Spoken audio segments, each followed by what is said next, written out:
Next on America's Day at the Races, the Sunday card from Belmont gets underway as we get set for Belmont Stakes Week. Today's feature, 1.25 miles on the turf. Lady Rockstar lived up to her name in her U.S. debut. What will she bring for an encore in her Big Apple debut? In Louisville, Churchill Downs, fillies and mares are also featured on the lawn in the Grade 3 Mint Julep. Hendy Woods is the morning line favorite. Graded stakes place twice in her career. Is today the day she breaks through and gets one of her own? And we'll preview the third and final leg of next Saturday's Triple Crown. What impact will Peter Pan winner We the People have on the Belmont Stakes? All that and more ahead on this Sunday edition of America's Day at the Races here on FS1. Our program brought to you in part by America's Best Racing. For the love of the race, visit americasbestracing.net today. Good to be with you on just a gorgeous Sunday afternoon here in Elmont, New York. About 28 minutes out from the opener on this Belmont Park card. We'll get Sunday in and then a huge week obviously ahead. We'll talk plenty about that Belmont Stakes. Greg Wolf alongside New York Racing Association handicapper Andy Serling. Big week coming up. There is? Oh, right. I forgot. We do. Great week coming up. Beautiful day today. Incredible day. Yeah, and we'll be drawing the Friday card. We drew the Thursday card. The first day of the Belmont Stakes Racing Festival was drawn yesterday. The Friday card will be drawn today. That includes the new Grade 1, the New York Handicap, of course, on the turf. 11-race card. And the big card will be drawn on Tuesday, a draw, 11 o'clock draw. You can watch it on YouTube, as a matter of fact, the Belmont Stakes. With Rich Strike, the Kentucky Derby, coming back. And, we talked briefly in the open about Lady Rockstar, that U.S. debut for trainer Brendan Walsh. That was at Churchill Downs. Now she comes here to Belmont. That was at 1.125 miles. Going to try and get 1.25 miles today. Brendan Walsh feels she's going to love this racetrack where she can really get into a big old gallop and gets a little more ground here. What'd you think of that comeback? It was off a 6-month layoff. She was impressive against that group. It's a little bit tougher test today. Yeah, I mean, I think she's one of the ones to beat in here. I felt the race was sort of between the 3, 4, and 6. She had an absolutely perfect trip. Nice little breeze up here. Things are blowing around up here, Greg. You get those pocky pucks out for the first time, right? I'm always a little bit leery when I look at a horse that I know is going to be as short as Bryson, and she won easily. I'm not, it's that old discussion. You can get a perfect trip and still run well. But this was a race that completely fell apart. The speed horses came apart, and all the horses that ran came from way back, and I don't think the horse that ran second's that good. She's going to face some potentially tougher horses. She's got Flanagan's Cove, who I think is an improving horse for Shug McGay, and I think a little less distance will help her, and American Bridge, the wild card for Chad Brown. But obviously, it's an improving horse. I think for Brendan, he's had an awful lot of nice performances down at Churchill. Can these horses go on? We'll see what she can do here in her second state start. To do that off a 6-month layoff, impressive, and he feels, and you would think, she can move forward here second off the bench. If she can, it's going to be fun to watch. Do you feel like Brendan Walsh is one of these trainers that's on the cusp of joining the bigger names, a name, because Brendan's a name that, we know in the game, but I think people who are outside the game or don't follow as much, Brad Cox, Chad Brown, Todd Pletcher, Steve Asmussen. I don't think that Brendan Walsh is in any way that kind of household name. And I think he's one guy that's really knocking on the door at becoming one of the big names in racing. It definitely feels that way. He's had some very nice horses. And, we talk about Brad Cox, who's the latest to jump into that upper echelon. Back-to-back Eclipse Awards now, but it was a while in the making, and then all of a sudden, Monomoy Girl launched him into the limelight. Yeah, I mean, I did a podcast with Brad about 4 or 5 years ago, and I was shocked when he told me he'd been training for over a dozen years. I think a lot of people feel that way, and I think you look at the way things go, right? Todd Pletcher, who champion trainer for so many years, Chad Brown comes along, and I wouldn't say he's replaced him, but he's moved, he moved in with the Eclipse Awards. Well, there's always somebody waiting. Brad Cox won a couple. Chad Brown's had a great start this year. But there's always room at the top and people to move. And Brendan Walsh seems like a guy who's getting more notoriety, does well the horse he has. He needs to get more of those big horses. He had Maxwell last year who did well. If he gets, or Maxfield, if he gets a horse, a horse of the year or a Triple Crown type horse, that's when his name gets in the picture a little bit. I think he's a guy that could be that next guy. We're going to get to this in a little bit, too. I know we're going to preview that Belmont Stakes. Beautiful weather today. You had told me yesterday, chance we're going to see a wet track. It's now the weather report's much better on Saturday. Okay, it's for Belmont Stakes Day. I spend a lot of time on dark sky. the best app there is for weather. Dark Sky is great for weather, and they've been a little. They had it fine. They had some rain yesterday, but this morning I looked. It's better. We'll get closer, and we'll hope for the best. Have not had rain on Belmonte since the 11th, since 2011. Fingers crossed. We'd love to see weather like this. Certainly this coming Saturday. Mint Julep, the feature on this Sunday card at Churchill Downs. Grade 3, mile and a 16th on the turf, and we mentioned Hendy Woods in here, trying to get the first graded stakes win of her career. Ambassador Luna should be the one setting the pace. Let's check in with Paul LaDuca for more on today's feature. Paulie. Yeah, I thought a very interesting race, guys, of older mares and fillies in the feature race today. And Hendy Woods, I think, is the filly to beat, or the mare to beat in here. She's very, very consistent. She's 5 for 13 lifetime. Obviously, some good races over the Churchill Downs racetrack as well. She's had 1 win, a 2nd and 3rd in her 5 career starts.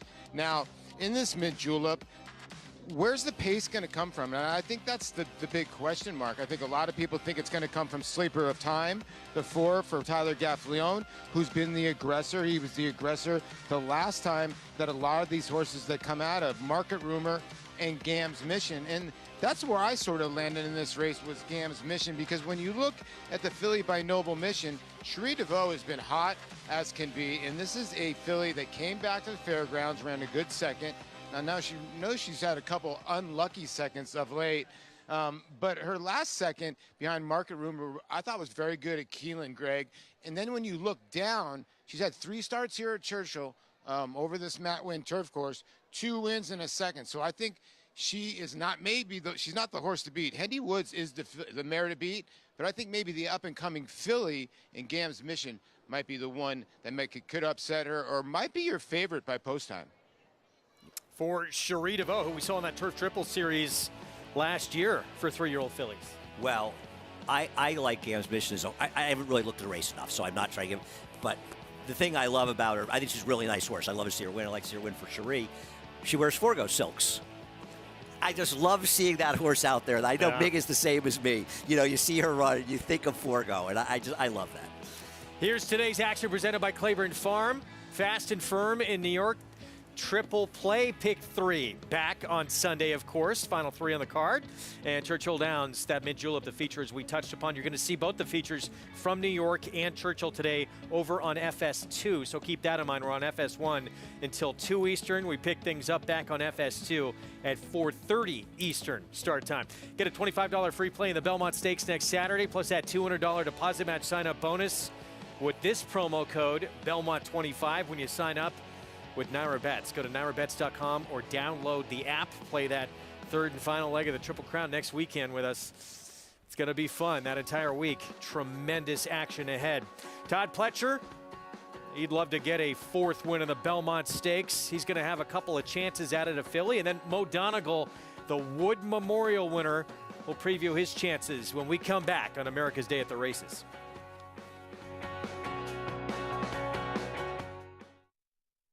This proven son of Giants Causeway has sired 7 millionaires. With over 10% stakes performers, his recent top runners include Tarabi, placed in the Grade 1 Spinaway and Breeders' Cup Juvenile Fillies, Grade 2 winner Plum Ali, multi-millionaire Shivaji, plus these standout performers. Now his biggest book in the past decade will be 3-year-olds in 2022. A proven value sire, First Samurai, standing at Claiborne Farm.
We're back on America's Day at the Races. Good to have you with us on this Sunday afternoon. Our program brought to you in part by legendary Claiborne Farm.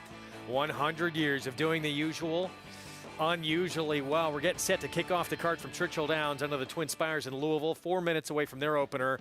And an interesting scenario in this first race coming up. It's a 10,000 starter allowance, 1 turn mile. And the filly on the rail, jump into the fire. She's been unbeatable. In her last 5 starts, perfect 5 in a row she's put together. 2 of those coming at Churchill. Here she is. Can she do it again? I mean, you look at her, and she's won 5 straight races by about 26 combined lengths, and she's the controlling speed in the inside, and both you and I are looking at it and saying we want to bet against her. We're just not sure with who. Maybe we're crazy. Figures don't tower over this field. They'll carry on next door 10-1. She seems like an outlier with the 10-pound bug where I saw just being interviewed on the Churchill Downs feed, actually. Malibu Marley tried to chase the big favorite 2 back, ran 3rd. Right, lost the rider last time out. Another horse that could potentially put some speed in the race. La Turista won at 6 furlongs on a wet track here at Churchill last start. Yeah, I didn't think she was one of the ones I would use if I try to beat her in the public hazard, the rank outsider. Since you left the 5, actually has a race. It was back in November at Churchill in a win that's on par with what the best the favorite has done. I agree. What happened to her last time? Can she bounce back from that race? Because if you took out her last race, she's a major contender. And outside, another one who chased the big favorite. She did that at Keeneland. She was a distant 3rd to her. She did, but she also was coming off a 3-month layoff in that race. And we'll see if maybe she can turn the tables. I wouldn't be shocked. I tell you what, I would not make a large pick 5 just singling the one at 1 to 2 in here. I'd want to have some backup with the 2 horses on the outside. Odds-on favorite, trying to make it 6 consecutive victories. Let's go to Paul LaDuca for more. Yeah, guys, it's really tough to figure out, right, whether you want to single this horse at 1 to 2. I think if I was going to play a pick 5, I probably would. And the one reason, so the couple of reasons would be that she's a 4-year-old filly, and she's running into the other 2 horses with the 5 and the 6 that are 5-year-olds and 7-year-olds mares. So she's got more to improve where we've sort of seen what they've got. So, I mean, I get it at 1 to 2. She might have to come off the pace in this race. I know Andy was saying she might be the controlling speed, but if the other horse tries to go that's coming out of the sprint races, I don't think Colby Hernandez would want to get too aggressive. He might just sit in second and then just go on with it. But when you look at a horse, Andy made another good point. Open lengths. It's really hard to win multiple races, period. But when you're winning these races by multiple open lengths, 3.5, 3.5, 10, 4.5, 4.5, comfortably in a canter, at one point, are you going to play against her? Minute to post coming up. We'll see. It's quite a streak she's put together. Again, it doesn't matter what level you do it at. That's impressive. She got to go incredibly slow early last start. And I'll say this, her last 2 starts, a couple of runners in both those races didn't break well, and she had the easiest of easy leads you could imagine. I agree. But she may get it again. I agree. It's very hard for her not to be the speed in this race, assuming she breaks, especially break from the inside. And it's hard to imagine starting to, try to be cute with her in here. I agree with you. I know if you look at her and you just glance, you go, well, these guys are idiots. Why are they trying to beat her? And maybe we are. But she's not as good as she looks on paper. And she's 2 to 5 right now. And she's kind of a lower-level horse at a short price. I mean, I will give her credit for one thing. She has had incredible consistency, which you often don't see with these lower-level horses. I think that's what often separates them from the better horses. Better horses, you can rely on them more to show up. Like a horse like American Revolution. You can assume that he's just going to show up and run his big race. Oh, wait. But I'm kidding, but you can't expect that. But that doesn't mean, because from a speed figure standpoint, Absolute Love has races that can beat her. I know she beat her last time, but that doesn't mean that Absolute Love can't beat her today. Yeah, and as we talked about since you left, the 5 does as well, even though she threw in just a clunker. I mean, just terrible race last time out. Can she turn it around? We'll see. The other thing, look, she's way the horse to beat, jump into the fire, but the figures she's running certainly don't jump off the page against this group. But you would think she would be controlling again early, and if she's out in front controlling, she's going to be tough to beat. Those 5 wins in a row, by the way, at 3, different racetracks. Let me ask you another question. The last 2 races have been 2-turn races. Actually, the last 4 races have been 2-turn races. Do you think about the 1-turn race that maybe it's one thing you have the rail in those 2-turn races, you break the lead. It's another one, there's 1-turn races where they'll be breathing down your neck because they don't hit that turn right away, and you don't get the ability to slow the fractions up the same way. She's going to have to almost naturally face a faster pace, right? 2-5 favorite, you would think. Can she make it 6 straight victories? The one jump into the fire, and this 1-turn mile to kick off the Sunday action in Louisville. Let's go to Travis Stone for the call.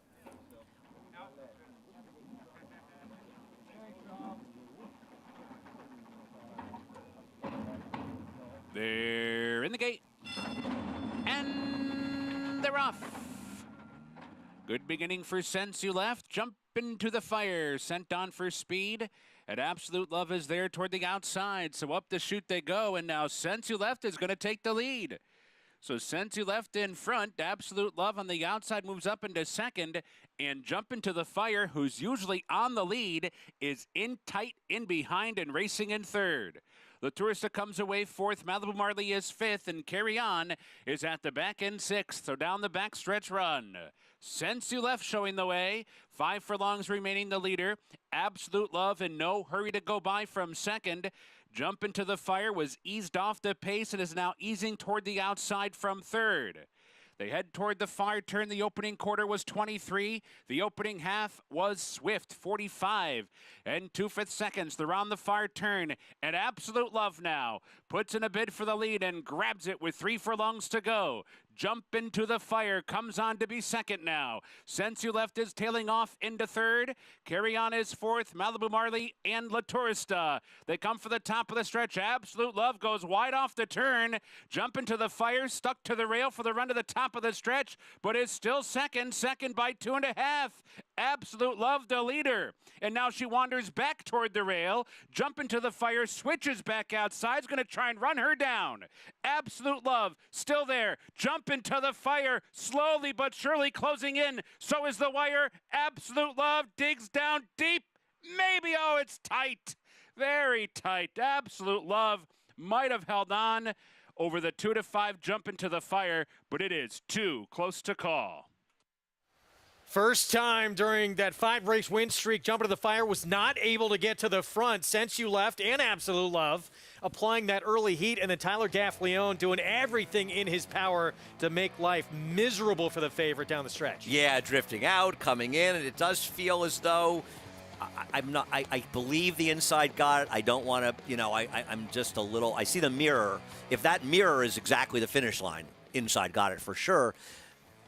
The 1-turn, 2-turn thing was something we should have touched on earlier instead of so late. Just a different dynamic because you don't have that advantage where you can control by going slower. They have that straightaway run. And frankly, the favorite ran fine here in all likelihood in defeat, I'm assuming. But different race. We talked about it beforehand. And Tyler Gaffalione, how about Tyler Gaffalione winning at 7-2? Don't see that out there too often, especially in small fields and lower level No, you don't. races. He attracts a ton of money. But look, this was a filly on a 5-race win streak. She'd won at this condition at Keeneland, Churchill, each of the last 2 starts. Most thought she would be the controlling speed yet again in here, and she had to try and win with different tactics this afternoon, and she did not do it. Absolute Love does get this win, just barely, 6-1-3-2. Jump into the Fire, made a valiant bid late, but comes up short. Yeah, it was actually a more exciting race than you probably thought it would have been. But a much different dynamic in the 1-turn race and the 2-turn races. And I think it's not a question of one horse liking the 1-turn more than 2-turn. I think it's the way the race is run because it's 1-turn. And here's Tyler Gaffalione trying to shut the door down on the inside and make the big favorite have to come around him. Then more tactics. Drifting out a bit, do what you can to try and make life tough on the favorite, just hangs on.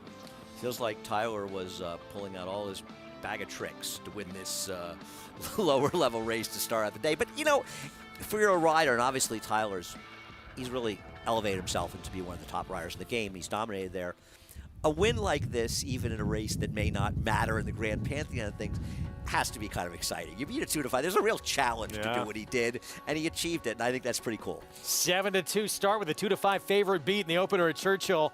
When we come back, First classic win of his career came last year in the Belmont Stakes for Luis Saez. Now he is just one win away from number 3,000 in his career. Stay with us. We'll be back.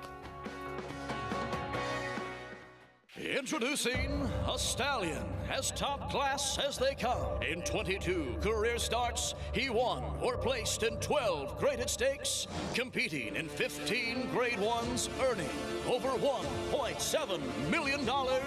His undisputed speed is evidenced by 7 100-plus Beyer speed figures, a 3-time grade 1 winner, Raging Bull.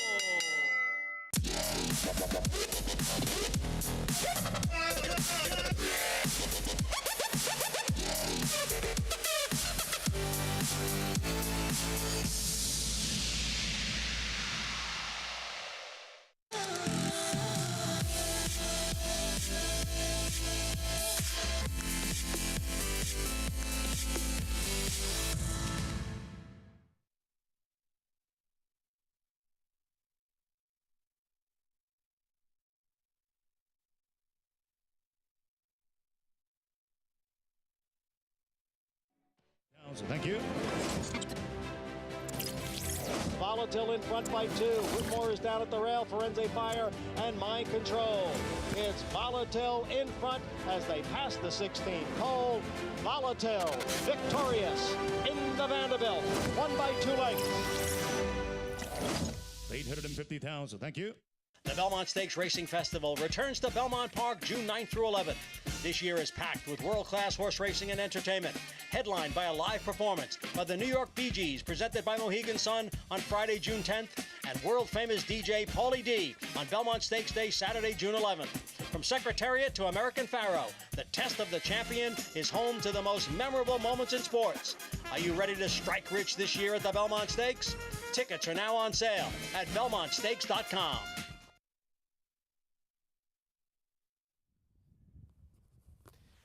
We're back on this Sunday edition of America's Day at the Races here on FS1, program brought to you where you can play it all. Go to NYRABets.com, download the NYRABets app, get signed up and started. Belmont 25, that code to use for new members as we get set for the opener on the Belmont card. 1 turn mile here as well, $40,000 maiden claiming group, and a 6-5 favorite for trainer Christophe Clement Endowed, who debuted last year as a 3-year-old on the grass. Here's the one, nobody rides for free. Not impossible off that last race, and probably cutting back to the 1 turn mile from the mile and 82 turns at Aqueduct, probably a positive.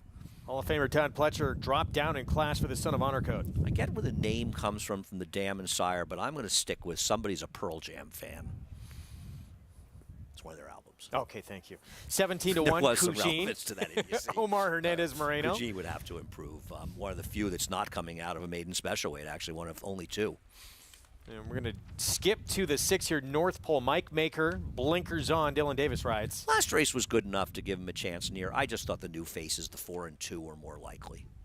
And 6-5 favorite, Endowed, and this is the one who debuted on turf, but the Dam won a stake on synthetic, was multiple graded stakes place on dirt. I feel like this is the surface the horse belongs on, much more than the turf. And I picked this horse. I'm not running the winner bet at 6-5, but I do think that he's the horse to beat. Makes a nice appearance here. 6-5 favorite to kick off this Sunday card here in New York. Starts the early pick 5 as well. Want to remind everybody, $5,000 trifecta bonus Sundays at Belmont when you play with NYRABets. Hit the last 2 trifectas at Belmont today. You'll win that share of $5,000. It's available to new and existing players. You do have to opt in, so be sure and do that at NYRABets.com. This pick 5 pool, $253,000 and growing here with the opener coming up. Let's welcome into the program for the first time today, Acacia Clement. Hi, Acacia. Hey, Greg, and before we get into horses on the track here, you may have noticed that the number 5 Flatford Mill is a late scratch. He did get loose back in the paddock, and it is unfortunate because he was actually acting a lot better prior to that. Thankfully, he has been apprehended, and Christophe Clement's foreman of Fernando did take him back to the barn area. So late scratch of Flatford Mill. So we'll talk about the other one from the barn that does stay in, the one that has been gelded, and that is the number 4 Endowed, who it's funny, my notes from his debut were actually doesn't necessarily look turf meant. He runs on the dirt today. There is pedigree to potentially go either way, but being bitonalist and looking at his size, he should love a mile on the main track here. The blinkers go on. I do think that he'll strengthen up in this race here, but I think that he meets the right field. He's much more focused coming back this year and has been training well up on the Saratoga training track. Pretty sharp when stepping on the track too. Better forward energy than he had last year as a 3-year-old. The number 2 No Code, he just looked like he was totally run off his feet in that debut at Gulfstream. It also gives the inclination to me that maybe Todd Pletcher didn't think as highly of him because he does come early to, oh, I'm sorry, guys, I went out of order talking about the 2 No Code now. Todd Pletcher does come early to Gulfstream. He also stays late. But this one, to run in a maiden special weight at the end of April and not take any money, probably wasn't necessarily hinting at much. He is a smaller, unassuming type.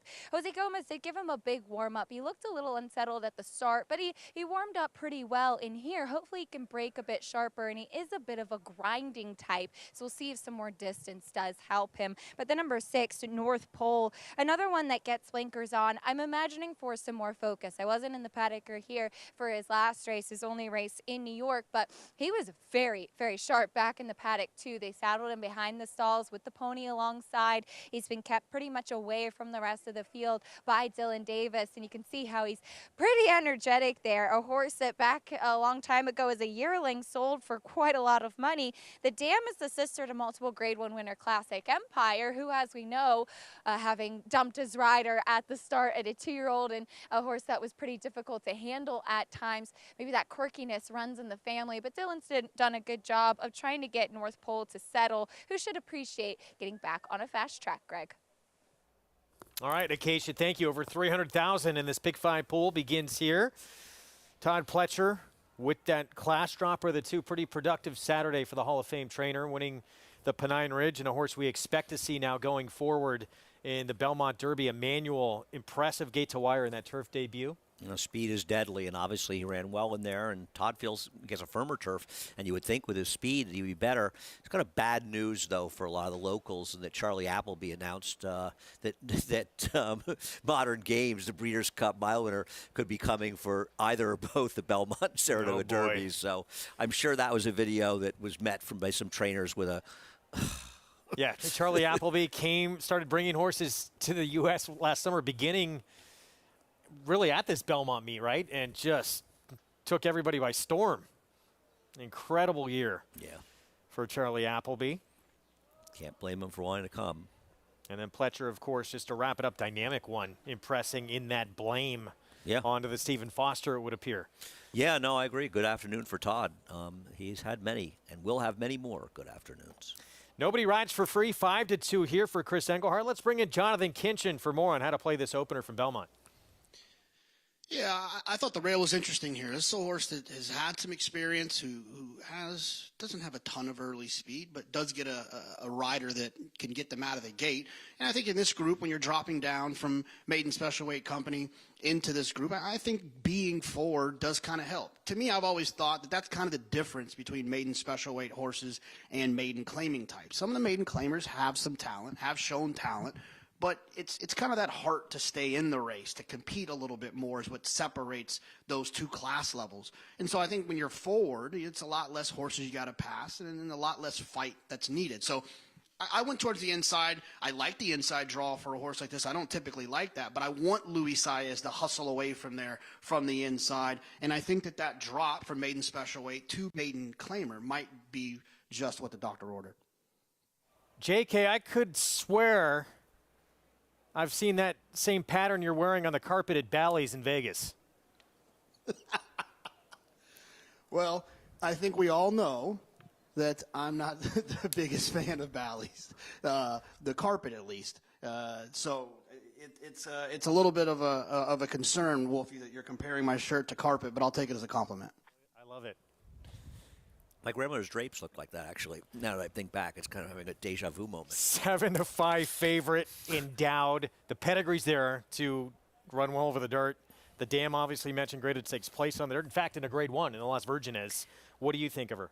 Excuse me. I picked him, and I think he's on the surface that he belongs on. I guess the one negative for that is if Christophe thought this was a dirt horse all along, it's not one thing to run on the turf the first time. Why is he dropping into a claiming race without trying the horse on the dirt? Now, he's a homebred for Robert Evans, so it's sort of understandable from that perspective. Christophe has very good numbers going turf to dirt, maiden special weight to maiden claimer. But in fairness, a lot of those wins came in off the turf races. Meanwhile, another notch down on the board for the one J.K. started off talking about. Nobody rides for free, down to 2-1. Second choice on the board. Luis Saez, could this be that milestone moment as we talked about going to break? One win away from number 3,000 in his career. I'm confident he's going to get that 3,000th win, whether it's here or not. Today? Yeah, whether it's in this race or not. No, at some point. At some point in his career. Yeah. I feel, feel pretty good he can get it today. Who's he got besides this one?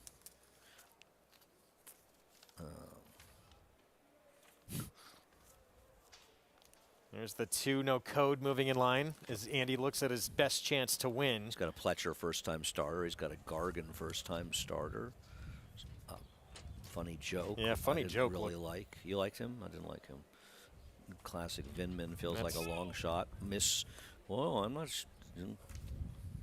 Well, he's got some chances to today. follow that story, but we'll see if it comes here on the one. This is probably one of his shorter priced horses all day. And they're off. North Pole broke well from the outside. Endowed and Kujin, along with No Code right behind. And down on the inside is Nobody Rides for Free. So the 5 of them are all bunching up here as they race up the back stretch. North Pole on the outside. Nobody Rides for Free is down at the rail. Now those 2 are heads apart. No Code just in behind in third. Then Kujin and Endowed is on the outside. Nobody Rides for Free comes on through at the rail to challenge North Pole. The quarter went in 23-3. No Code a length behind in third. On the outside is the favorite Endowed, and Endowed is now moving up a spot. Kujin is the trailer. Nobody Rides for Free on the inside, and North Pole on the outside. And the 2 of them are right together with Endowed sitting in third. The half in 47-1. Nobody Rides for Free down at the rail. North Pole on the outside. They continue to battle it out here with Endowed in third and now moving up. Endowed is going up to challenge for the lead. So it's Endowed on the outside. Endowed has gone on with it now to take over. North Pole and Nobody Rides for Free. They are back second and third with No Code in fourth. It is Endowed with the lead in the stretch. 3/4 went in 1:12-4. And it is Endowed who has opened up now. Endowed is in front by 6 lengths. No Code moving up on the outside to take second. Then North Pole and Nobody Rides for Free. A clear-cut winner here. It is Endowed. Comes off the layoff to break his maiden. No Code clearly second. North Pole was third. Dirt debut impressive for Endowed, son of Tonalist, the Peter Pan Belmont winner for Christophe Clement. Dirt debut, a winning one with the blinkers on for the new gelding. He put this field away and somewhat close to a blink of an eye around the turn, moved up around him and opened up top of the stretch, and the race was over. No Code actually made a reasonable run to finish a decent closing second here, but Endowed, he looked okay. I don't know how strong the field was, but boy, he looked like the dirt was certainly the right surface for him. John Embrial kicking off our coverage here in New York with the call there. Clement Irad Ortiz Jr. had a 4-win Saturday, by the way. Kicks off Sunday right where he left off on the son of Tonalist out of a City Zip mare. So now 1 for 1 on this dirt surface. The pedigree's there to be a dirt runner. And as you said to me, off air in here, maybe someone would dip in for the claim here for $40,000. A horse with a pedigree to be good on dirt. Yeah, I wouldn't be surprised if this horse got claimed. Christophe Clement, a trainer that people aren't afraid to claim from. His horses are in good shape. and so you'll see him get claimed. And I bet you this horse got claimed. Maybe So- Acacia can find out. Endowed at 3-2. Favorite begins this Sunday card here in New York. No code North Pole. Nobody rides for free. Second, third, and fourth. Prices from the opener. When we come back and we'll set up the early pick 4. Be sprinting for non-winners at 2 lifetime next. Endowed in the opener. Irad Ortiz Jr. We'll be back.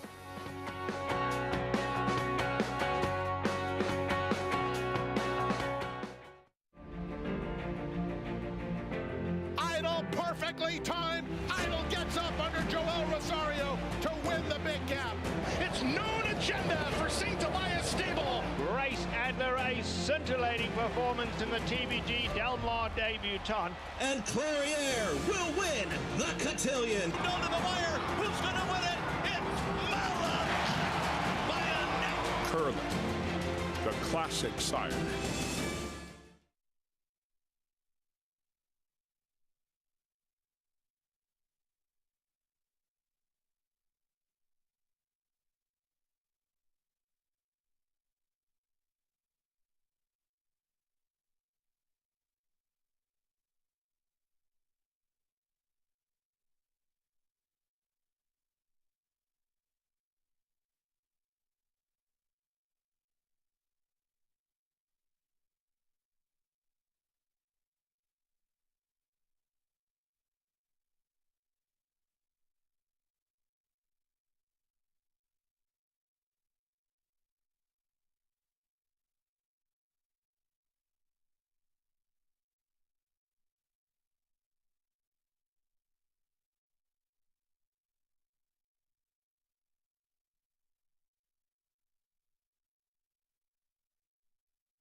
Back on America's Day of the Races on FS1 on a gorgeous Sunday afternoon here in Elmont, New York.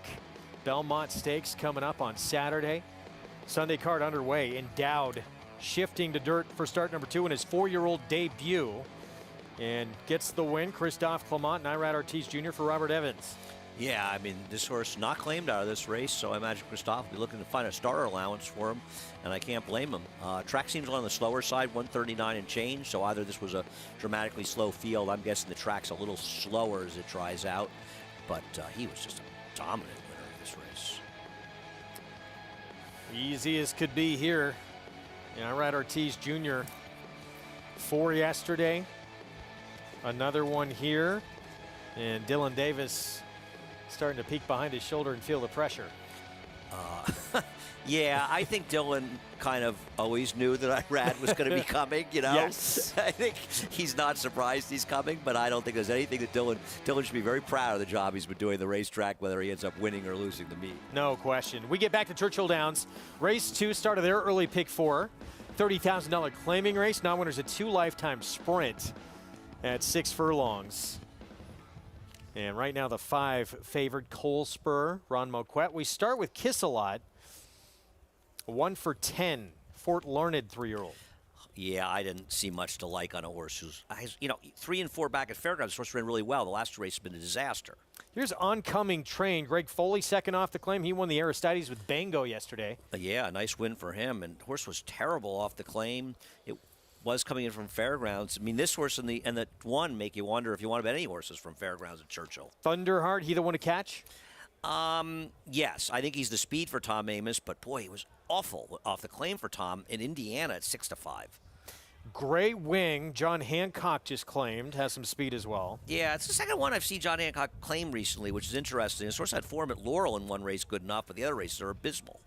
Ron Moquett with Cole Spur. Here's the 2-1 favorite. I thought he was the horse to beat. He ran against better horses at Oaklawn. He should be well placed in here. Thought he was logical horse to beat at best. Tyler Gaffalione aboard, and then 7-2 Haney Boys outside for Tom Van Berg. I just can't get by 1 for 16 with 10 seconds and thirds, though obviously has races that give him a chance. And, you know, if Grey Wing can put some heat on Thunderheart, might set up nice for Haney Boys. We'll find out who is going to be sitting off the pace here from that outside slot. Yeah, I feel like the 3 should go and the 4 probably stalk him. I mean, I just wished I could come up with an excuse for Thunderheart's last race. He was awful in there. 2 minutes to post in a race that kicks off this early pick 4. Let's go back to Paul LaDuca. Yeah, guys, I thought a race that was actually kind of tricky when you look at this race because there's not many horses in here that really love to pass horses. When you look at the pace of the race, you look at the 2 oncoming Train coming off a bad race, 40 non-2, dropping down to the 30 non-2, and a horse that's 1 for 17 lifetime, 0 for 9 at Churchill, and the horse is 4-1. Now you look at Thunderheart that has a lot more upside, 1 out of 5 career and does have some speed. But Tom Amoss claiming this horse for 30, goes to Indiana Downs, and as favorite is supposed to run a little bit better than that, than a third beaten by 6. The 4 Grey Wing for John Hancock, first off the claim. There's issues everywhere in this race, and that's why I kind of landed on the 1 Mitchell Morel and Eric Heitzman. And the reason why was I thought this horse could pass horses. When you look, besides the race 2 back at Keeneland when he was way over his head, and Conager, who's now come back to run 2 dynamite races, just outrun. But when he's with his friends, he can stay close to the pace and might be able to pass some of these horses, because I think there's other horses that are faster than him, and maybe he can lay like 4th or 5th and get first run. And right now, 6-1, I'll take that all day. All right, Paulie, thanks. Yeah, Paul was talking about the 1 Kiss-A-Lot, who had the misfortune of having to go up against Conager, who we saw run on our program a few days ago. Jackie's Warrior might have some real competition. I know he's probably the odds-on favorite to win the sprint this year in the Breeders' Cup. Not by the Sterling odds. Jackie's Warrior. I'm going to tell you something. I think Jackie's Warrior is a very vulnerable horse going forward. I haven't loved his 2 races this year. I know that's a minority opinion. Okay. If somebody puts some Conager, I'll see what Conager does when he faces the big boys in Saratoga, but he better be coming because, man, 104 buyer, he looks like a monster. Sensational. Right. In his last 2 starts, really, and he is on the scene. He has arrived. Now, can he do it at the highest level of competition? We're going to find out. But, yeah, he looks like a star on the rise, no question. So we'll see if Kiss-A-Lot, not dealing with any Conagers in here, not even close. No. There aren't too many Conagers anywhere. No, there are not. Oncoming Train, if not for that last start, the 2, I'd really like this horse. What happened in that Keeneland start? I agree, but, I can't help but see he and the 1 back-to-back. And the 1 runs 2 buyer figures in the 70s. At Fairgrounds, goes to Keeneland and Churchill and stinks the place up. Granted, a big price in Conager, as you say, but still, from a speed figure standpoint, nowhere close. I see 3 big races at Fairgrounds from this horse. I see the prior 2 at Churchill not good. I see the last race. I mean, I don't disagree with you. He can win, but where's that Fairgrounds form? Yeah, meanwhile, 6-5 favorite who, we've said this a bit, and it's happening enough that it's worth mentioning again. We see a lot of horses coming from Oaklawn in that form, not translating here at Churchill. For Cole Spur, maybe it was the field he was in, but he was awful last time. He was supposed to be better than he showed in his Churchill debut. On the other hand, and also the other is he dueled with a winner. So it's not a pace that fell apart. Now, the winner was a Chris Hartman horse. He came back and won and improved his buyer figure 5 points, and Chris Hartman's a dangerous trainer. But I agree. He just disintegrated in that race. Should have run better than that. Still, he's the 7-5 favorite for a barn that does such tremendous work, obviously the home base out in Hot Springs, Arkansas, where they won so many races, and one of the all-time fan favorites out there, Whitmore, for that barn. Breeders' Cup Sprint winner from a couple of years ago. Cole Spur 7-5 with Tyler Gaffalione. Tyler trying to take the early double on this Churchill Downs card on the 5. Let's go to Travis Stone for the start of the early pick 4.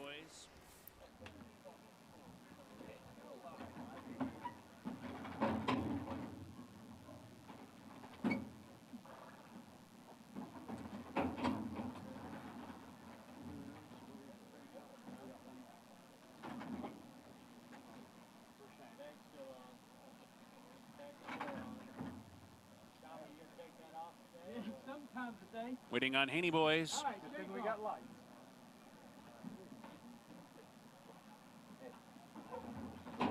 They're in the gate. And they're off. Haney Boys, good beginning. Thunderheart with speed as well. Then he's hustled out for the lead and grabs it. Thunderheart, the leader. Haney Boys up into second. Colespur eases off to be third. Oncoming Train comes away fourth and toward the rail. Grey Wing is fifth and Kisselot the trailer in sixth, but only about 5 lengths off the lead. Down the backstretch they go, and it's Thunderheart the leader. 4 furlongs remaining. Haney Boys is prompting from second through an opening quarter in an aggressive 21-4. So it's Thunderheart on the far turn run. Haney Boys hard on his heels. 2 lengths back to Colespur, who's back in third and given a nudge. Grey Wing is in a full-out drive fourth. Kisselot comes wide from fifth, and Oncoming Train at the back. At the quarter pole, Haney Boys looking for the lead. Thunderheart trying to hold it. These two shoulder to shoulder off the turn. Colespur still third. Down to the final furlong, and Haney Boys has taken over and has opened up.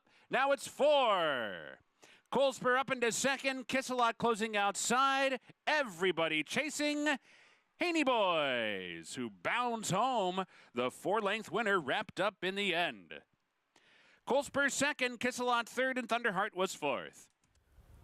Haney Boys from off the pace to come and get the speedster Thunderheart, who backs up in the stretch here. A horse bred by Toby Keith, Dreamwalking Farms. Yeah, he ran today, this horse. I mean, he's been 1 for 16 with 4 seconds and 6 thirds. Not the kind of horse I could ever rely on. Just a horse that runs okay but doesn't find the winner's circle. Well, now 2 for 17 and got it done convincingly. Florent Giroux, Grit to Glory Racing trainer Tom Van Berg, and it was not an inspiring record, no question. 1 for 16 coming in, but this performance against this group. This race was over top of the stretch, right? 109-1 for the 6 furlongs. It's the best race this horse has ever run in 17 career starts. I would agree with that. I would agree. I would guess from a figure standpoint, it'll be the fastest number he's ever got. 6, 5, 1, 3. 3-1 on your winner, Haney Boys. Here in the second at Churchill. We're going to take a timeout when we come back. Kentucky Derby winner, Rich Strike. Trainer Eric Reed says he is maturing since that Kentucky Derby win. We'll tell you about how he's settling in here at Belmont when we come back.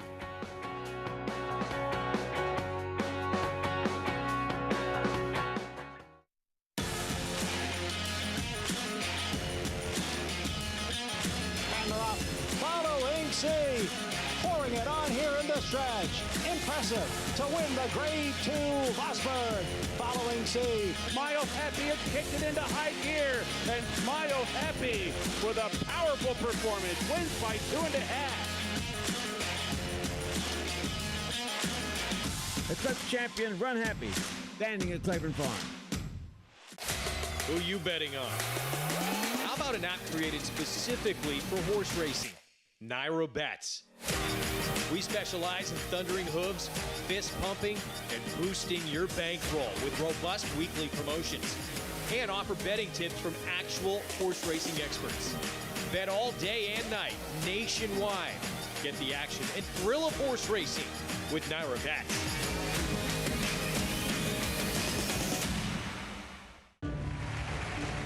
Reach the starting gate. It's post time. Home front, the favorite comes forward. And they're into the stretch. Cold Front put to the test.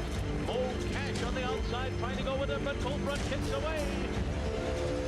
Cold Front 2.5. Cold Front does it again, wiring the field in the Amsterdam.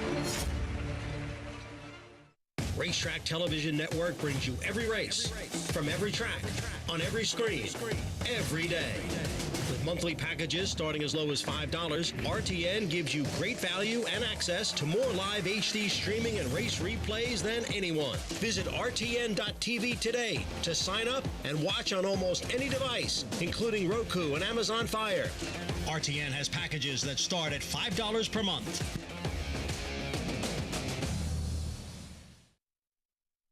Slow, try to speed it up.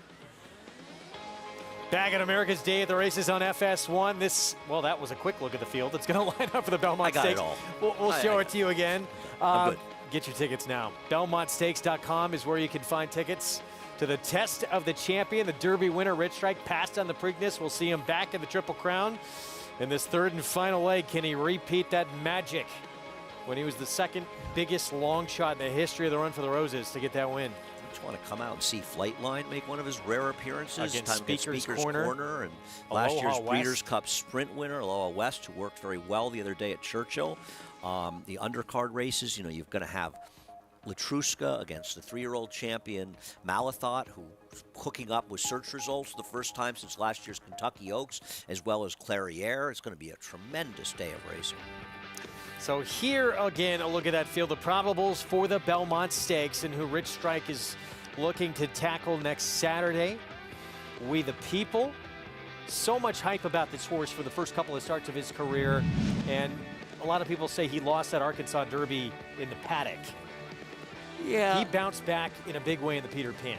Obviously, something went wrong. His performance at Peter Pan, it's probably a little dressed up by being on a wet track and getting loose in the front end, and those are the kind of efforts that earn sort of surprisingly large numbers. And I think 103 Beyer, I believe, which is the second fastest 3-year-old figure this year behind Early Voting's Preakness.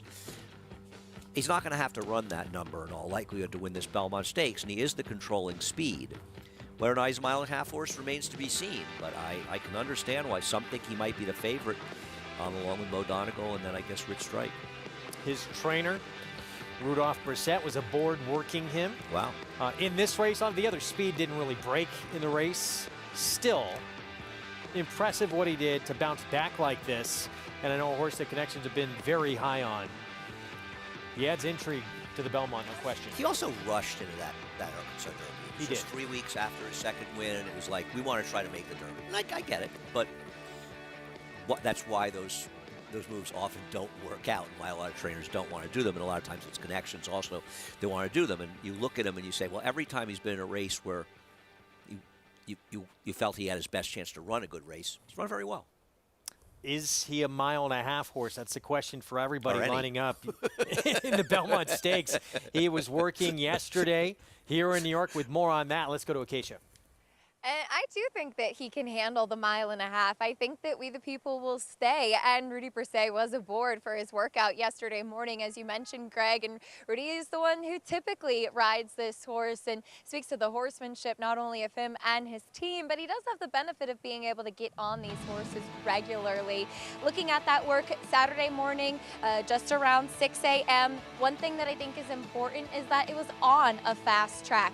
And he went 4 furlongs in 47 and change, and he did not look like he was going that quickly. He was responding to everything that his rider, Rudy, asked of him. He started out with the pony, broke off, went into his work, jogged back, and one thing that I really loved about him is the gallop out. When you see Rudy ease up, kind of stand up in the saddle of him, the way that he finished up in that gallop out is one thing that I was really looking for and really impressed me. When you watch a workout, I like to see a horse that doesn't look like it's labored, that looks like he's doing it effortlessly, and that's what I saw from We the People. I didn't see him in Arkansas, but what I noticed from him last time in the Peter Pan was that he seems like a horse that has been maturing, and after that race, Rudy told me you wouldn't have enough airtime for us to describe everything that we've had to do with him behind the scenes to show what we knew was always in there. And obviously couldn't hear what he was saying after the work, but when he linked back up with the pony, he did these two motions, this and this, meaning when he asked We the People to go, his ears perked right up and he was responding, and that's what you really like to see at this stage of the game, Greg. It's a good sign. We'll see. Looking to be the first Peter Pan winner since Tonalist to go back-to-back. Been some very notable horses, though, that have done it before. You think of AP Indy, and I always think of Coastal. I know I always go back farther than everybody else watching has been alive, but Coastal was this incredible horse that ran for Claiborne, and a huge win at the Peter Pan, which set him up for beating one of the greatest horses of all time in Spectacular Bid. Truly one of the greats. Second at Belmont. Start of the pick 4, 6 furlongs here, $25,000 tag. Nom winners of 2 lifetime. Brajol, Todd Pletcher, Jose Gomez going to try sprinting for the first time. We'll see him next. We start with Remember Mom. Yeah, not one of a number getting back onto a dry track in this race. I don't love his efforts, but he's not impossible. We'll see if cutting back to 6 furlong helps him. Here's the favorite for Todd Pletcher, Liana Stables. Yeah, he's an awfully short price. I will say the one time he ran on a Harrow track, a non-sealed racetrack, he ran his best figure. That was 2 back. The speed likely of the race. Here's Motion to Strike. He is the speed, and when things go his own way, he seems to run fairly well. I prefer others. Won't be surprised if he gets the winner's circle. Biggest price on the board, Centavo. Luis Cardenas rides. It's connections that don't win a lot of races, but to be fair, his figures 3 and 4 back are fast enough and to give him a chance to get a piece. And outside Taco Bean, Mike Luzzy, Pat Kelly team up. I like Taco Bean in this race. If you start taking his PPs apart, and maybe we'll talk a little more about it, he has run against significantly better horses than these, and I think his connections are keeping his price higher than it should be. 7-2. He is the 4th choice in this field as we look again here at the favorite. So can he sprint? Debuted at a mile, won by 10+ lengths first time out in a New York bred 40 maiden claiming race. And then this was his first start against winners, start number 2. As you mentioned, the best figure he's ever earned. This was on a good track. Yeah, and I don't think that moisture makes, very rarely. There are some horses, very few horses move up in wet tracks. Some horses don't handle it. But I think mostly it's sealed tracks that matter. Sealed tracks can be a little tricky for horses sometimes. And what I like, if you like him, and I think he's overbet, but he obviously can win, the one time he was on this track, a good Harrow racetrack, was the fastest figure he ran. He ran against some decent horses, but he's also cutting back to 6 furlongs. Are we totally confident he's a horse that's going to excel at 6 furlongs? I'm not. He can win, but it's a question. Is he really supposed to be favored near? It's a question you're answering at a short price. Here is the one to catch. Motion to Strike. He is quick, but his last 2 starts have come on sloppy racetracks when he had a win in a very narrow second. Yeah, but was he really just? I mean, listen, I do understand. If you look at this horse objectively, or you just look at the speed figures, 69, 67, and 72 in sloppy sealed tracks. He also has a 60, but he's got lower figures on other tracks. But, you look at the Funny Joke race, 3 back on a dry track. Well, Funny Joke is one of the short prices in a much, much tougher race later in the day, and he was dueling with much better horses. So I'm not certain he's a horse that's better in a wet track, or maybe just the circumstances were much more appealing for him that day. But I can understand why some people say he's a horse that likes a wet track, and I don't want to bet him at a short price. I'm just not somebody that concerns myself as much with it as many others do. Slight jump up as well from 16 to 25 today with more on the Speedster. Let's go back to Jonathan. Yeah, I like the 4 Motion to Strike. I'm not too concerned, like Andy, with the surface question, because the one thing that I do know, the one question that has been answered, is this horse is very fast early. And I say very fast, and I mean very fast, not just in comparison to who he's running against today, but if you look at his pace figures, they're really fast. Now, he doesn't finish his races like a Conager or a Jackie's Warrior, but he does have early speed. And in a race that doesn't have a lot of early speed at this level, I think that's a huge weapon. I would think Motion Strike should be on the lead by open lengths and should be hard to catch. I like this horse in this spot. Speed is always dangerous going 6 furlongs, and it's always dangerous at this level. Speed is the ultimate weapon in this game. We'll see how much separation Javier Castellano can get here with this 4-horse. Yeah, I mean, people... The wet track, dry track thing is an interesting conversation. And there are people that think it really matters. And listen, if it's what you do in your handicapping, that's fine. I remember Steve Christ wrote for the Daily Racing Form, New York Times, of course, published the Racing Form. He said that when he first got the game, he asked George Velasquez, Hall of Fame rider George Velasquez, about dry track racing. He said that George said to him, most horses run the same on dry and wet tracks. And I think if you look through, for the most part, there are usually other reasons why a horse may run well or not, depending on the surface. But it can matter for some horses, but I think it's less relevant than some people do. That's just my opinion.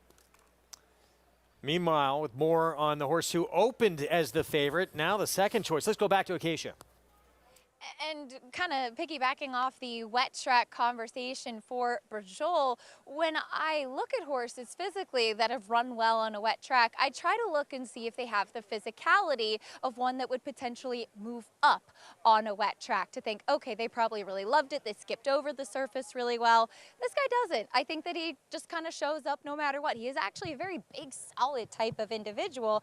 I don't mind him sprinting, though there is a little bit of stretch to his frame. It was pretty sharp stepping on the track, and Jose Gomez gave him a big warm-up, which I like and appreciate because he's had the tendency to not break that well. Maybe that's a reason that we've seen him going a little bit longer, because if you get left at the start in these sprints, you could certainly get run off your feet, especially when you have a horse that is as quick with the form motion to strike. And typically I would agree with Jonathan, in lower level races, horses with speed, I think, have a big advantage. And motion to strike is very quick. Had a lovely warm-up under Javier Castellano. I think will break well. I just kind of felt like he should have won last time out for 16 and is theoretically stepping up in class today. We'll see how Gaslight runs later on. The 6 Taco Bean, though, is where I landed. If I'm nitpicking, I wish he did a little bit better in his coat, but he is one that maybe isn't the flashiest as far as appearances do go. Sifting back through his past performances, I just think this is the level that he suits. He was really forward. He warmed up well. He looks really, really fit today, and I think should get the right kind of trip amongst his friends, Greg. All right, Acacia, thank you. Loading up. There's Remember Mom stepping in. I like Taco Bean a lot in this race. He got beat 3 lengths by St. Selby and Looking for Trouble. Either one of them would be about 2 to 5 in this race. This horse has been running against horses in a completely different world than the ones he's running against today. If he can show up today, I think he's going to win.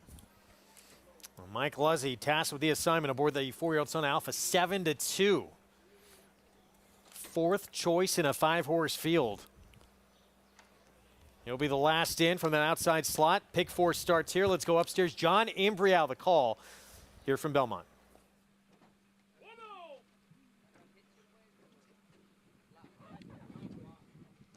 Set for the second.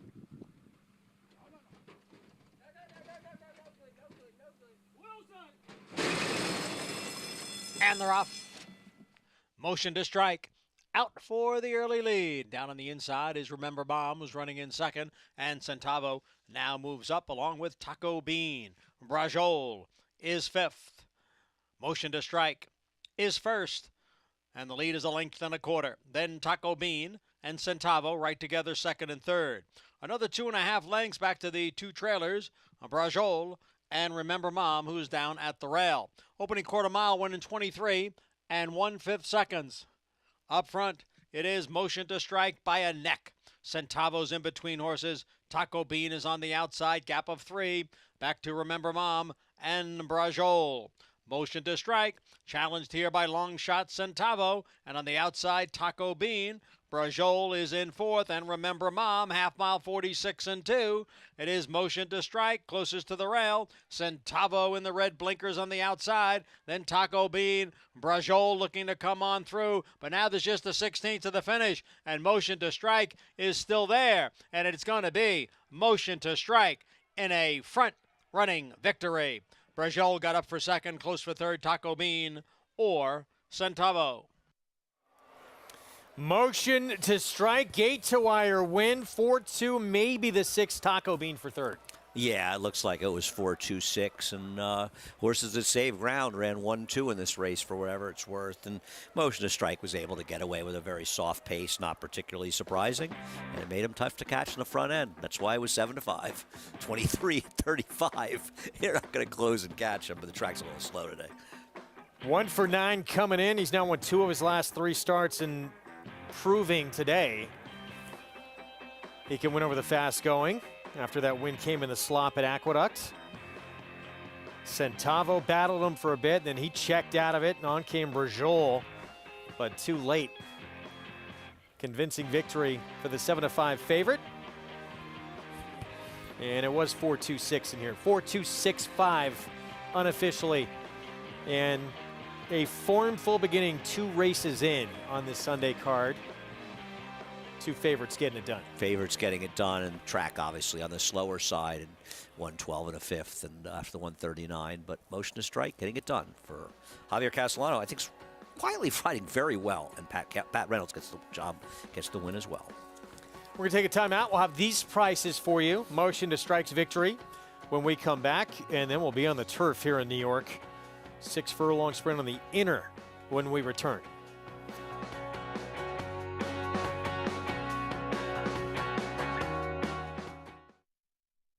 He was just put together like a machine, and he had a great mind. Everything about him was what you'd want. Tis the Law pops the cork in the champagne. Tis the Law is going to win the first leg of the Triple Crown. I've never seen him get tired. Respect the law. Tis the law. His structure is just perfect. His bone is perfect. He's left the others behind. He's going to win the Run Happy Travers. He's everything you would look for in a horse.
We are back on America's Day at the Races on this Sunday afternoon. Gorgeous weather both in Elmont, New York and Louisville, Kentucky.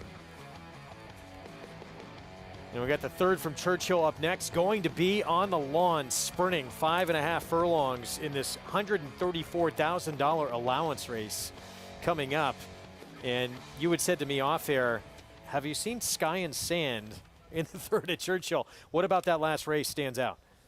He runs his last race. He's going to win the quick call probably. And he's good. I mean, this is oddly you could say it's a prep for the quick call in Saratoga. That 3-year-old stake. These were I took Sky and Sand's race last time 2-1. He feels like to be even money off that race to me. And it's not an easy field. Second, third, fourth place finishers coming out of the William Walker. B.D. Valesky was second.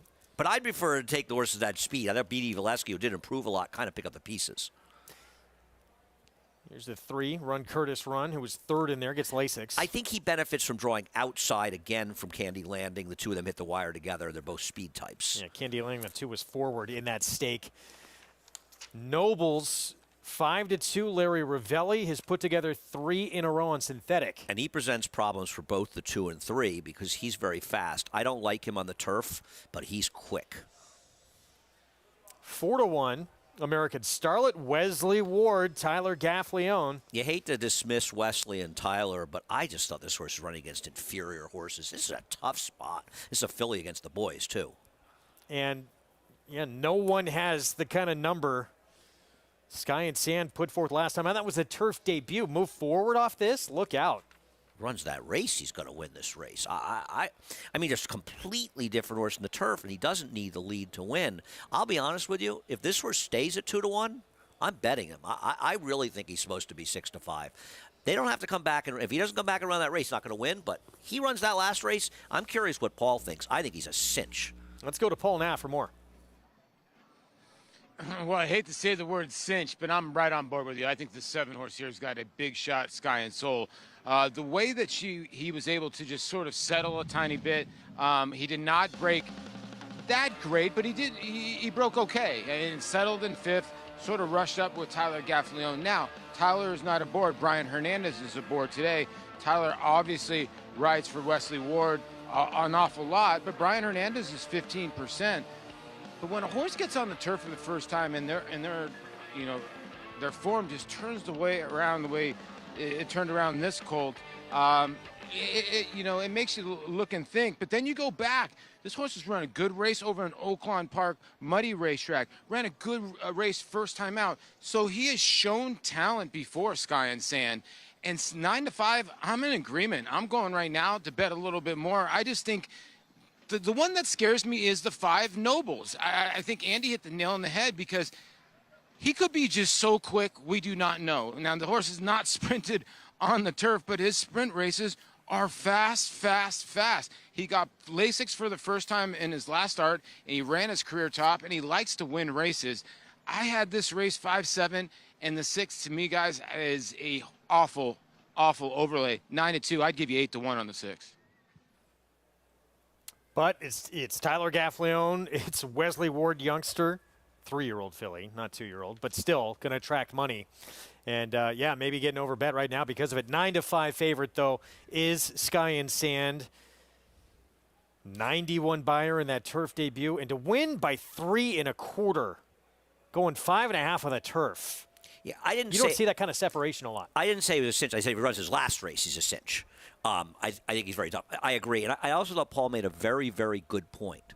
When you see a horse improve from the dirt to the turf the way this horse did, it's not his ability. He's a turf horse. He's just been running on the wrong surface. I'm not blaming Steve Aspen. He's not a trainer that thinks turf first, and you can't blame him given the success he's had.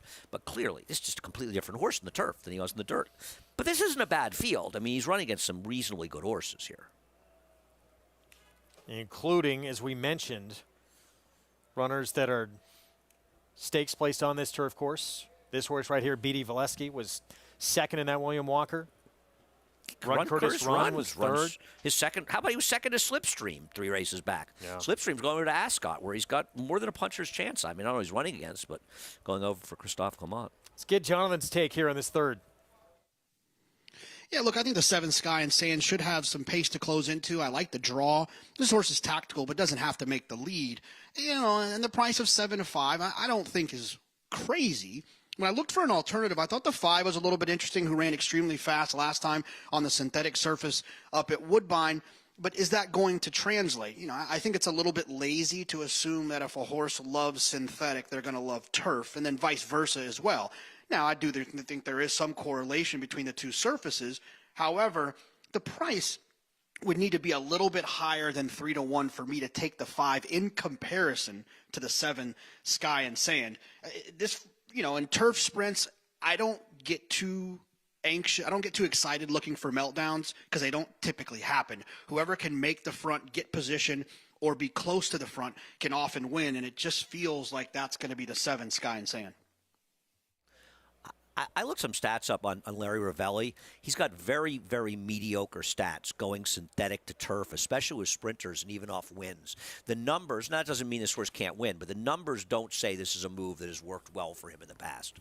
He's had 2 tries on the turf as well. Didn't hit the board in either of them. They were he was a mile, gaining though. late. And they were at a mile, to be fair. And he's won sprinting each of the last 3 starts, in all 3 of them in Stakes Company. Interesting. He's 3-1 right now, but now even money. All the late money on Sky and Sand. The 7. Let's go to Travis Stone. They're in the gate. And they're off. Nobles breaks on top. Run Curtis Run hustled away as well. These two go 1-2. Sky and Sand comes on to grab third. And then it's American Starlet in fourth. Candy Lending is fifth. B.D. Valesky at the back. So down the backstretch, chasing Nobles. Pressed from the inside by Run Curtis Run. Nobles in front and now opens up to lead by 2. Run Curtis Run back in second. Sky and Sand is waiting back while third. American Starlet is fourth. B.D. Valesky launching a rally 4 wide fifth. Candy Landing down inside sixth. Coming for the top of the stretch. Run Curtis Run runs up alongside of Nobles and grabs to lead off the turn. B.D. Valesky with a big move on the turn, now third. American Starlet in fourth, 1 furlong to go. Nobles is back in front. Nobles has re-rallied to the lead. Run Curtis Run fights with him. B.D. Valesky third outside, 100 yards to go. It's Nobles opening back up. And Nobles was too fast today for the rest. Wins by 2. Run Curtis run second. Beatty Valesky was third. Sky and Sand was fourth. 4 in a row for Nobles, but the last 3 were on synthetic. This is his first win of his career on grass. This will add to the stats for Larry Lavelli going to the turf. First time he sprinted on the turf, and he was good in game. Run Curtis Run made a nice run at him and felt like he was going to get him. Beatty Valesky and Sky and Sand. Now you have to ask yourself, where does last race come from? Because he didn't run a step today. I mean, he was awful. Wow. Disappointing, no question, as a 6-5 favorite. I was looking forward to seeing him run. His last race so impressive. He was atrocious. So Nobles proves, yes, he can win on grass, but to be honest, I want to see this horse back on synthetic because he is really, really good. Multiple stakes winner, obviously, on synthetic. You thinking of a trip up to Presque Isle for you? I'm not coming. I'm just letting you know if you're taking a dark day trip in Saratoga, you're going without me. Count you out? No, you got William. Bring him in the car. I think one of his first racetrack trips should be Presque Isle. Well, we'll see. We'll see Erie, if it's in the plans for the summer. I mean, you know. We have a little time off coming near up before Cleveland, Saratoga. You go to the Rock and Roll Hall of Fame. There's a lot going on. Nobles 5-2 gets his first win on the grass. 5-3-1, and the 6-5 favorite checks in fourth. Rich Strike. Can lightning strike again for Richie? He's having fun here at Belmont. We'll saddle Saturday. The same story. We'll preview it next. Catalina Cruiser. He won 7 of 9 starts coast to coast, with 6 triple-digit buyers and 5 dominating graded stakes wins, including a record in the Grade 2 True North Stakes. A son of leading 5th crop sire, Union Rags.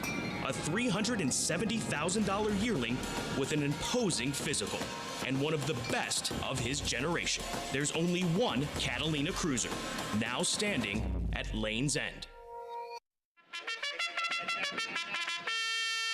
Monmouth Park's newest featured race day is Haskell Preview Day, Saturday, June 18th. Wager on the TVG.com Pegasus for 3-year-olds, plus 3 graded stakes, all on the road to Haskell Day, Saturday, July 23rd. Win early and often by playing our 50-cent Win Early Pick 5. First post, 12:15 Eastern. Racing's biggest stars prep for the Jersey Shore's biggest race on Haskell Preview Day at Monmouth Park Racetrack. The breeding industry is governed by one principle. Performance determines success. And Constitution has won! Now he's earning his stripes by siring stars.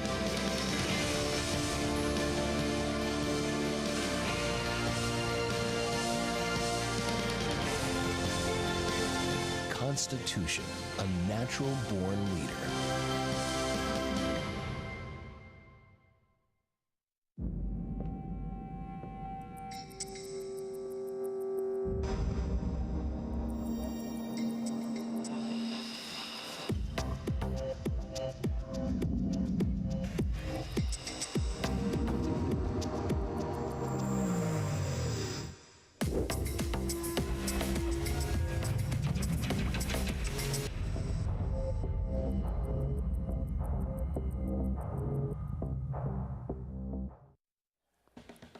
Back on America's Day of the Races on FS1, program brought to you in part by Run Happy, champion sprinter, never lost in his career while sprinting, now standing in Claiborne Farm and legendary stall number 1. Nobles proving he can certainly get it done on turf after 3 consecutive stakes wins on synthetic.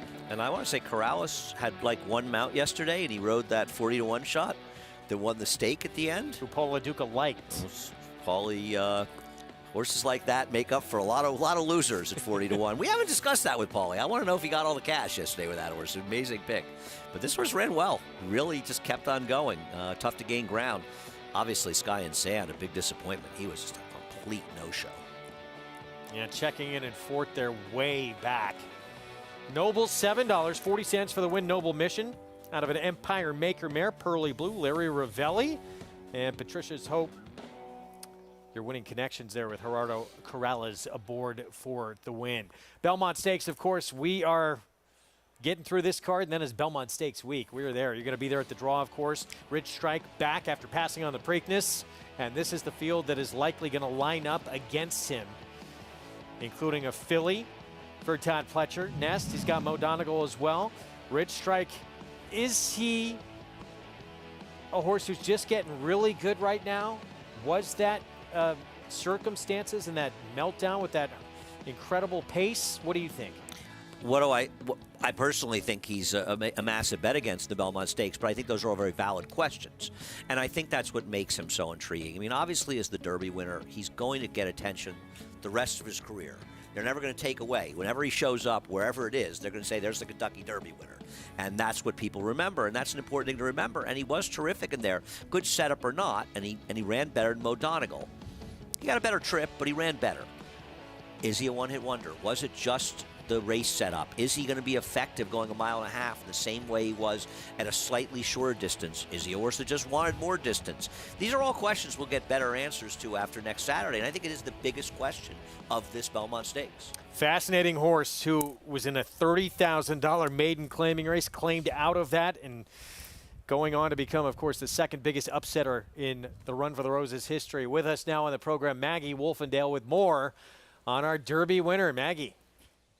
Well, Greg, yes, I was under the influence that Rich Strike just got a perfect storm to win this year's Kentucky Derby, in which he wasn't even in the race until Friday. Then he got this huge pace meltdown and just a picture-perfect, brilliant ride by his regular rider, Sonny Leon, to pull off the massive upset. Now, watching him train since then, I'm not so sure he's a one-hit wonder. I can't take anything away from this horse, as we saw him breeze at Churchill Downs during the races between the 5th and 6th race, where he went the 5 furlongs in 59 flat. I thought his regular exercise rider, Gabriel Lagunas, did a fabulous job. He came on the racetrack. He wanted to be a little obstreperous. There was a golf cart on the track that was a little out of the ordinary for him. He's like, what is this? And then Gabe did an excellent job getting him to settle. He did this beautifully with not much asking and just very comfortable. You know, the mechanics of this horse, you wondered, is it just the Churchill Downs surface? But since watching him train here at Belmont, he looks exactly the same over this bit deeper and sandier track here that we have in the Big Apple. They have schooled him relentlessly with the pony, since he was a bit obstreperous as well with the pony after his win in the Kentucky Derby, but obviously adrenaline having a lot to do with that.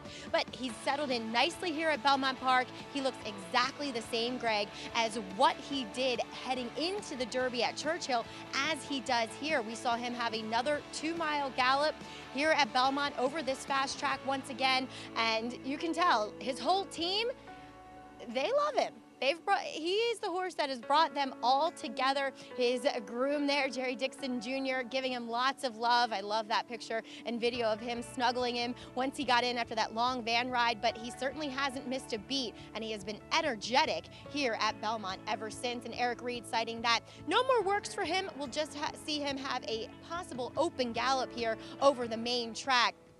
Just let him stretch his legs, open his lungs a bit in preparation for this Saturday's big dance. Maggie, thank you. I think it's a great sign, too, and Eric Reed talked about it while he was waiting to train the other day in the tunnel. It was crowded with horses, and the old Richie, they call him Richie, would have started acting up, being a handful. He has calmed down a lot. He's a different horse. He's definitely more mentally mature. And the pony, Stormy, and that's who Maggie was alluding to, has certainly helped calm this horse down quite a bit. They're good buddies now. So that's a good sign. Are you telling me I should get a pony? You think that'll help calm me down a little bit? I think we need one in the budget. That would help everybody's job, to have you more calm. But good sign. That was very unfair. We love you. I'm kidding. No, good sign, though, that he's mentally maturing. We'll see. Sure, and of course. The fact that he looks good going over this racetrack as well, maybe he's not just a one-track wonder. Listen, they'll all get answered next Saturday. And, I mean, even a good effort from him. He doesn't – obviously, you want to win if he's the connections or you're backing him. You want him to win. But I'll be interested. I hope he runs well in there, because I think if he doesn't run well at all, then he gets written off as just a fluke. And that would just – be a sort of sad ending to the story. It might be the ending of the story, or maybe he comes back in another race. But I'd like to see him run well, so the story at least has some legs. How's that? And look, and if he doesn't, maybe he's not a 1.5 mile horse, too. We can see him in another spot, and he could still be very good. He's already got an excuse. That's the beauty of racing. There's always an excuse, and I think it's a fair point. It's an extension of Wayne Lucas, right? What he said, they'll all get a mile and a half. It's just a question how fast. Exactly. It's going to be fascinating coming up next Saturday. Not just that race; it's the entire card. Great day.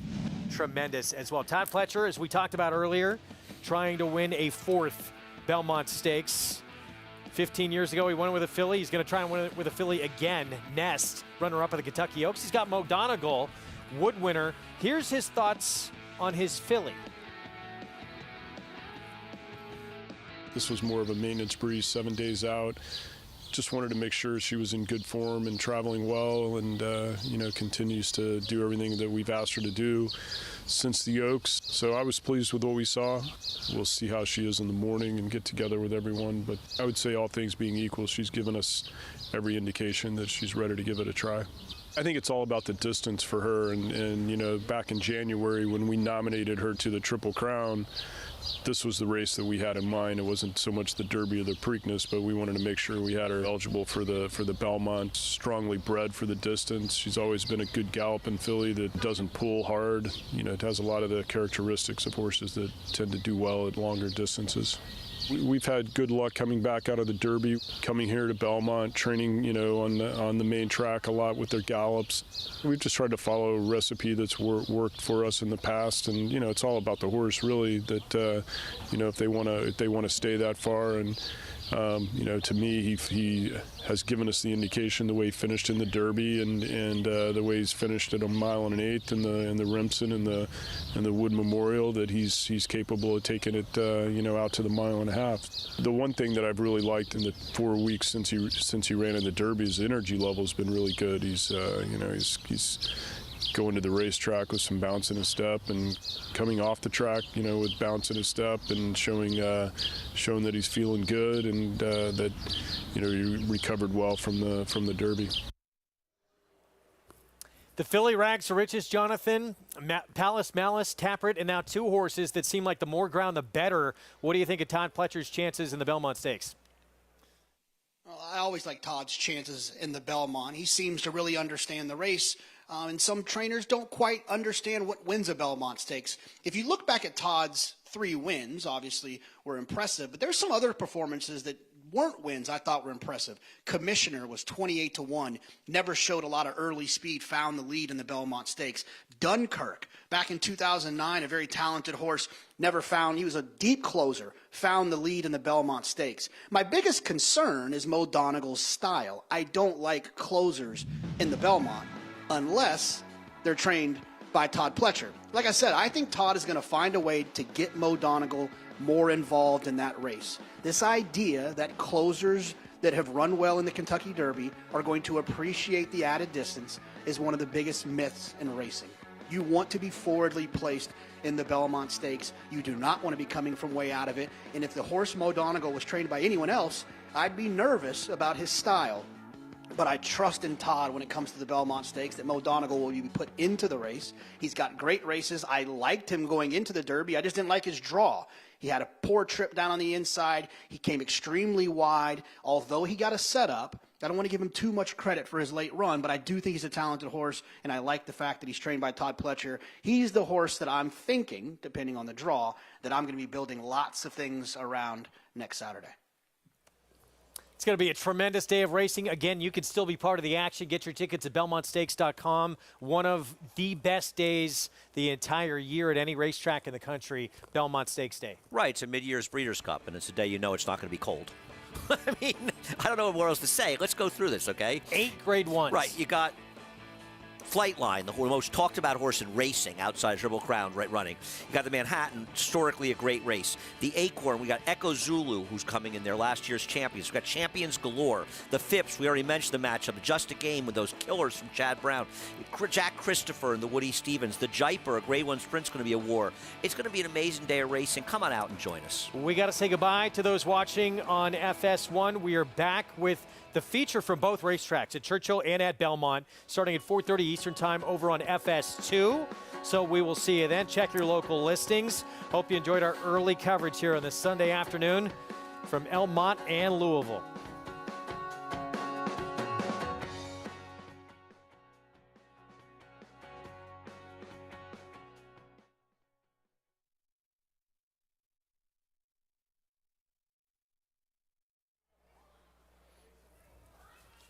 Still with you here online, Greg Wolf, Andy Serling, as we get set for more action coming up from both New York and Churchill Downs. I want to keep talking Belmont Stakes.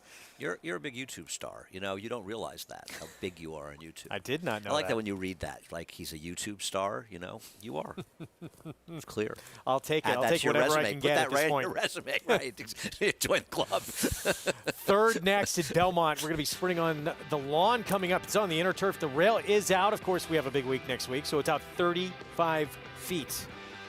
And some of the speed gone in here. How much does Fast and Furious coming out change this race? Well, it changes it in a lot because not only does he take out a good horse, I thought he ran very well in his turf debut, but Stanhope was going to be in front of him.